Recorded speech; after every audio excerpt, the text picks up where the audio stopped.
Hello mga ka-Wormville Philippines, mga ka-agri, mga ka-tebolats. Eto, marami na naman tayong stock na vermicast. Nasa around 300 bags yan mga ka-Wormville Philippines. Actually ka-harvest lang namin ng vermicast. So doon sa mga nagtatanong, available po yan dito sa Bay Laguna. Makikita po natin marami kaming pakain ngayon. Kasi mga ka-Wormville, mga ka-agri, mga tebolats, naghahanda po kami para sa malaking harvest ngayong darating na 17, no? Yan. At sa mga susunod din pong buwan, malaki yung ating harvest. Well, kailangan ko kasing i-check ito, kaya kailangan kong buklatin. Yan, so maraming maliliit na anak na second generation na tamang-tama para sa second harvest. So after 20 days makarecover sila, pwede na ulit naming bawasan.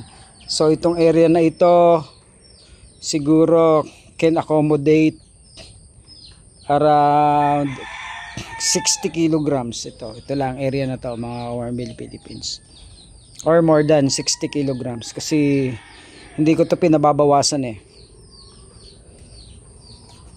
So doon sa nagtatanong ilan yung aming order, actually we're hoping and expecting na mag-release kami ngayon ng 1 toneladang bulate.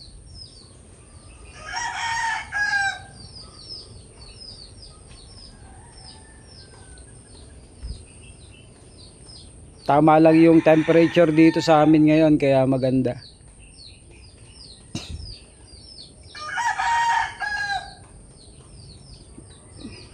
Ang problema lang namin yung sa parting northern Philippines, masyadong mainit kaya yung aming production doon limited lang yung aming pwedeng makuha kahit malaki yung order doon.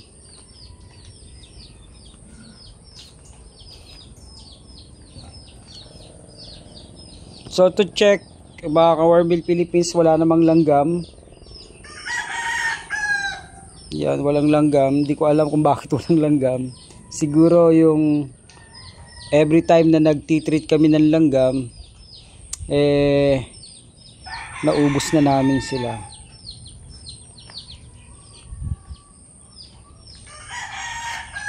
Opo, fresh itong nandun sa ibabaw, mga ka-Wormville Philippines, kasi nga nagpaparami kami ng bulate rito.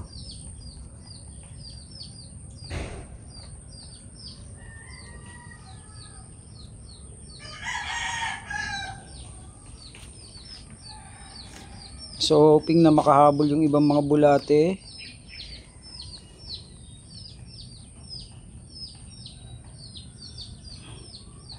Nakain pala sila. So ang ganda-ganda ng vermicast. Nakakain sila pakilamero ako. So chinecheck ko lang to mga ka-Wormville Philippines kasi nga need namin yung malaking volume.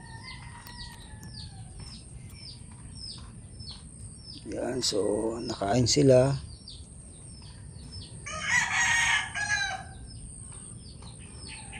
Madaming maliliit kasi tag-anak ngayon.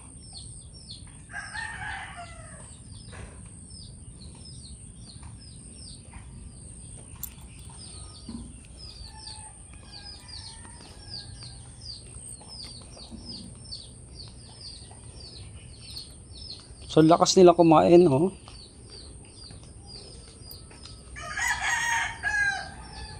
So mabilis tayo makaproduce ng vermicast pag ganitong kalakas sila kumain kasi masyadong marami ang ating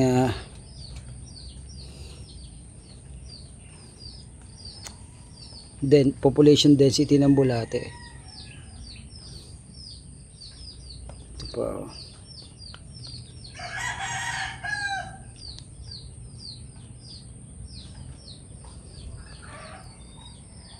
Yan, so kulang lang tong taba, so kailangan silang patabain. Kaya nagpakain tayo. Yan, so kulang pa sila sa size, no. So matured breeder lang yung ating i-release para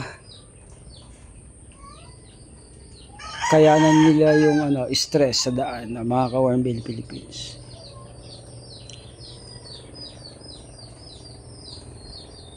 Yan, so tama lang yung panahon. Napaka simple setup lang naman ito. Yan, nakikita nyo yung pagkain na yan.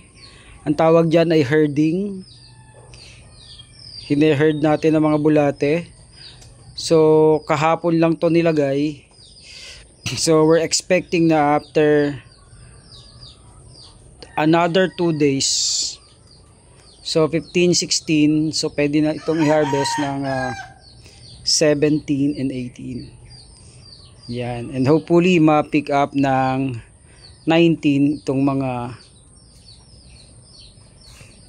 bulate dito sa amin.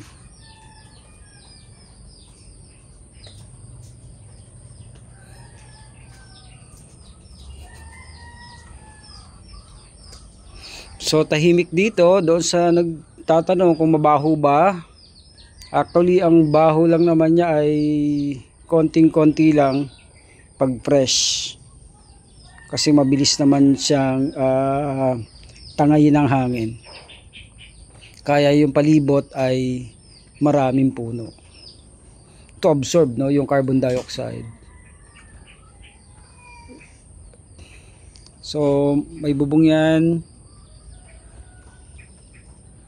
At hindi masyado nasisinaga ng araw. So sa hapon lamang mga ka-Warmbill Philippines. And some part yan, itong area lang na to. At doon sa bandang dulo, yan. Kaya maganda yung dito, pagpaparami ng bulate, mga ka-Warmbill Philippines, no? Doon po sa may mga katanungan, pwede nyo po akong i-PM sa akin pong messenger account sa Michael Cagas, o kaya po ay sa aking FB page, no, The Worm Prince. Yan, meron po akong FB page, pwede nyo po akong itanungin doon. Pwede din po kayo doon mag-inquire, no.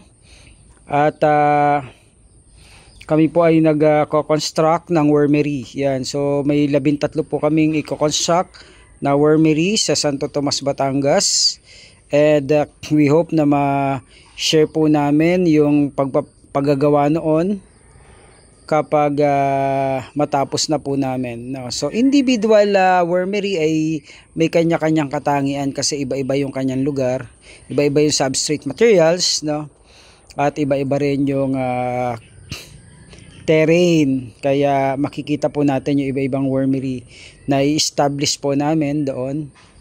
And meron po kaming computation at pwede rin po kayo magpa-compute kung gusto nyo po. Kasama na po yung structure at kasama na rin po yung bulate and labor materials. Kasama na po yan mga ka-Warmbill Philippines, mga ka-agri, mga ka-tebulats, para at least meron po kayong idea kung gusto nyo po magpagawa ng 10 square meter.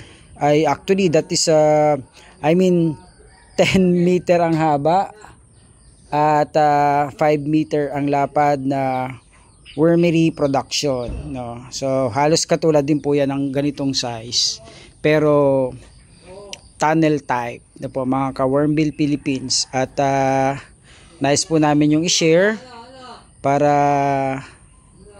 ma-duplicate po ng iba na nais pong mag-engage sa ganitong uri ng gawain sa agrikultura upang tugunan po ang inyo pong pangailangan sa inyong fertilizer. So yan mga ka-Warmbill Philippines, Happy New Year po sa inyong lahat. Well, I hope na makagawa po tayo ng maraming vlog this 2025.